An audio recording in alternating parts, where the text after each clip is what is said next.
علم دین حاصل کرنے والے طلباء، علماء، ان کی طرف ایک مومن مسلمان کی توجہ۔ مہنگائی کے اس دور میں جہاں پر ایک انسان، اس کے لیے اپنا گھرانہ، اس کے اخراجات مینٹین کرنا یقیناً مشکل ہے، تو بہت سارے ایسے افراد جو اہل خیر ہیں، جن کو اللہ تعالیٰ نے مال و دولت سے نوازا ہے، ان کی یہ سوچ اور فکر ہے کہ ہم مساجد اور مدارس پہ خرچ کرنے کی بجائے اگر غریبوں کو راشن لے دیں تو وہ زیادہ بہتر ہے۔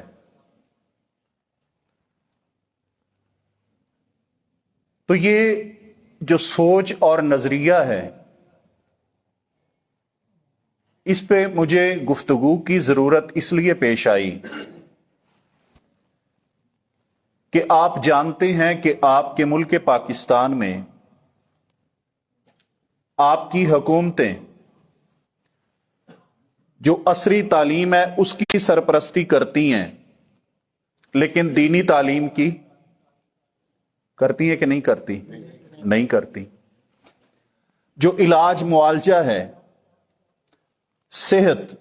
ہسپتال اور صحت کارڈ، حکومتیں اس پہ بھی خرچ کرتی ہیں، لیکن مساجد اور مدارس پہ خرچ نہیں کرتی۔ اسی طرح جو غریب اور مستحق افراد ہیں، راشن کے حقدار، ان پہ بھی خرچ کرتی ہیں۔ کبھی انصاف کارڈ کے نام سے، بے نظیر کارڈ کے نام سے، دیگر کئی انداز سے یوٹیلٹی سٹور کے سٹائل میں، یعنی سہولت دینا، اس کا کوئی نہ کوئی تصور وہ موجود ہے،